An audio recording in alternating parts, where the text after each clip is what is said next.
Hello everybody, it's King of Koopas here, and we're back for some more Wear in Time as Carmen Sandiego, or Carmen Sandiego's Great Chase Through Time.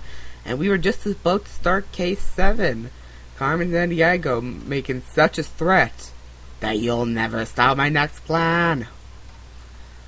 I love this game. Brings me back. But anyhow, let's begin. Yes. This time tunnel leads to Western Africa in the 14th century. It's the height of the Mali Empire, and a pivotal pilgrimage should have hit the road by now. The problem is, no one's going anywhere. See what you can find out. If there's one good guide who knows great empires, it's antiquity. She's going with you, so look to her for guidance, time cuffs, and another Chronopedia chapter. Better dress for warm weather time, Trooper. Good luck.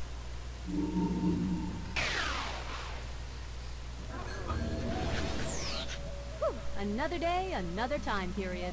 How's this for heat? Welcome to sunny West Africa in the year 1324. We're just outside the city of Niani, and the fabulous-looking fellow there is Mansa Musa, Emperor of the Mali Empire.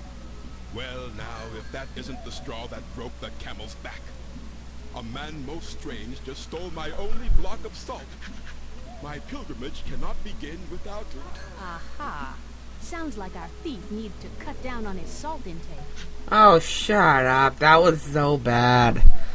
Alrighty, so that's the thing for this case. So first of all, let's examine stuff like we always do. This huge caravan stretches almost to Niani from here. 100 camels carrying 300 pounds of gold each. That's not exactly traveling light. Uh-huh. Those are 2 of the 500 servants Mansa Musa is taking with him on his pilgrimage.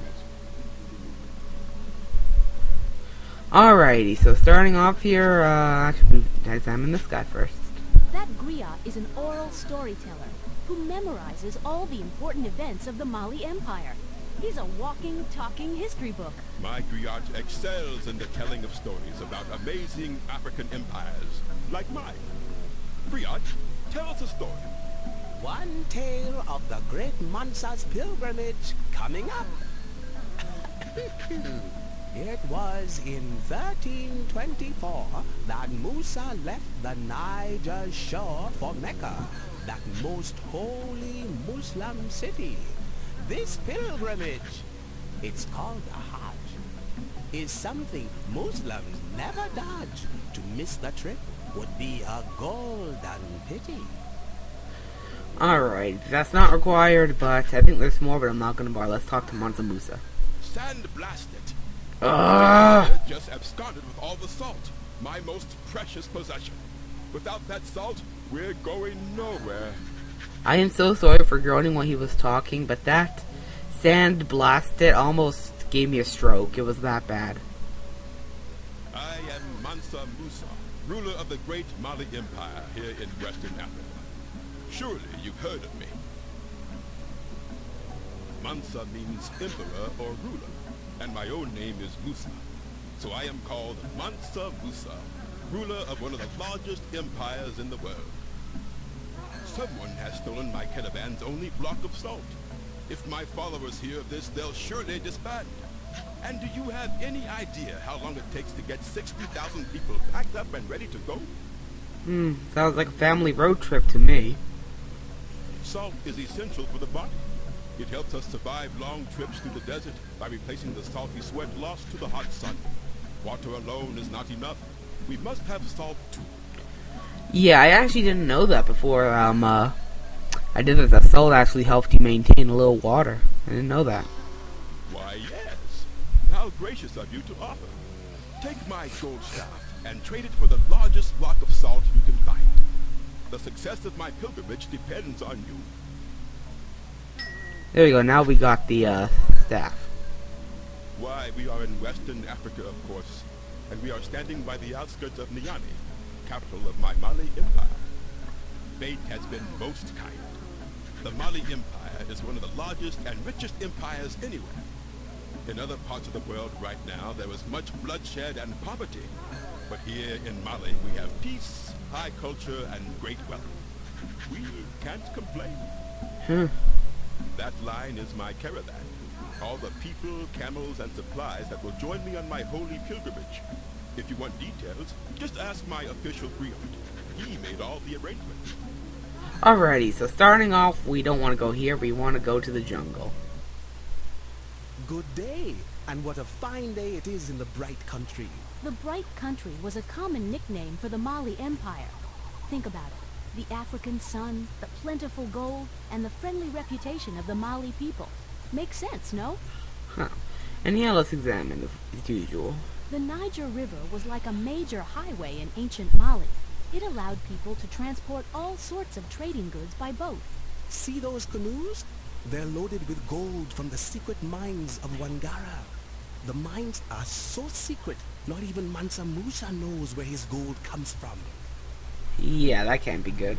I like how they're not moving, but anyhow. That looks like Takeda over there. It's where much of the copper in Mali came from. I'm surprised to see those. Candles were common in Europe in 1324, but kind of rare in Africa. The Mali people weren't big on wax making yet. Ah, gold is such a pleasure to work with. So soft, so malleable. It only takes a little heat from a candle to melt it down. Now copper and iron, on the other hand, those metals are tough. I'm not so sure about that, but I'm just going to take his word for it. And that's actually something I'd love to test. I just finished making that piece of golden jewelry over there. Not bad, huh? Oh, you are admiring my mask. It is one of my finest pieces and will bring me much respect in the village. Those are my clay molds for casting melted metals. The different molds produce pieces of different sizes and shapes. So you don't say so. Anyhow, let's talk to him. Greetings, travelers. Have you come to peruse my crafts? Well, let's see. Got my metal pot, my metal working tools, and I am surrounded by metal. I am in fact a metal worker. Dun dun dun. Items. Okay, I'm sorry. Why? Why, it's glittery. It's malleable. It's valuable. It produces awe-inspiring, jaw-dropping jewelry. Iron and copper are important, but with gold I can really work some magic. Well, let's just say I have a magical touch, but it really comes from years of dedication and hard work. Nothing up my golden sleeve, see?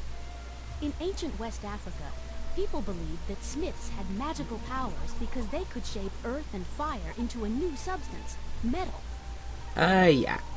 Well, I melt soft metals like gold in that copper pot. It only needs a bit of candle flame. Then I pour the liquid into these clay molds here and do the rest of the shaping and crafting by hand. What? No, no! Gold never goes bad. What do you think it is? A banana? Gold can be melted and reshaped endlessly. You might even own some gold once worn by an ancient pharaoh. Yeah, and we might have even got it straight from Queen Hatshepsut, huh, Trooper? Yeah.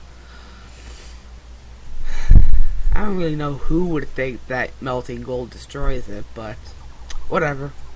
Gold is beautiful and useful for many crafts, so everyone wants some. But gold is also quite hard to find. Put these together and you have yourself a truly precious metal. Definitely not.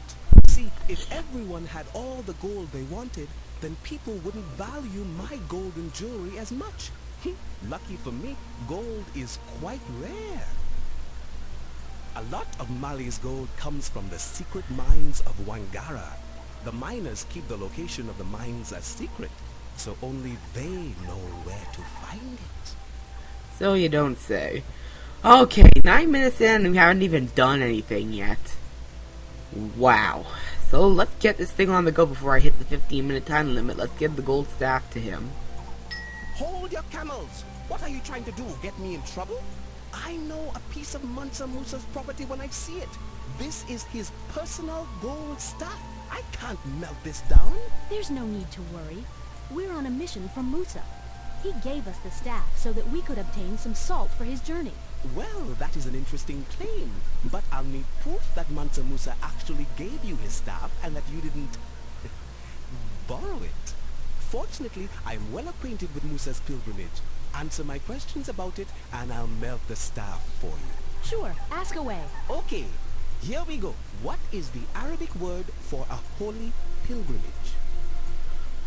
Alrighty, so this is the part where pretty much you just have to answer the questions. You get the answer from what's his face over there. So right now we know this is a Hajj. Well done. Hajj is the Arabic word for a holy pilgrimage. All good Muslims are expected to make this important journey at least once in their lifetime. Permit me to ask another question. What is the final destination of Mansa Musa's pilgrimage? As we all know, it's Mecca. That's correct. Mecca is the holy city of Islam, over 3,000 miles away. All good Muslims are expected to go there at least once in their lifetime. Permit me to ask another question. During Musa's pilgrimage, how many pounds of gold will each camel carry? Well, if you remember what Antiquity said, it's 3,000 or 300. Correct. 300 pounds on each camel. It's a real treasure trove. And the Mansa will need all that gold to finance a long and extravagant journey to Mecca. According to the history books, Mansa Musa gave away so much gold while traveling that its value dropped in Cairo. His wealth and generosity literally put the Mali Empire on the map. Permit me to ask another question. Musa's journey will take him through an ocean of sand. What is the name of this vast wasteland? Of the vast wasteland, I believe it's the Sahara. That's correct. The mighty Sahara takes up much of the North African continent. It is not an easy task to cross it, but Mansa Musa is a devout and determined Muslim. Nothing will stop him. My doubts are dispelled, strangers. I am well and truly convinced that you come as messengers of Mansa Musa.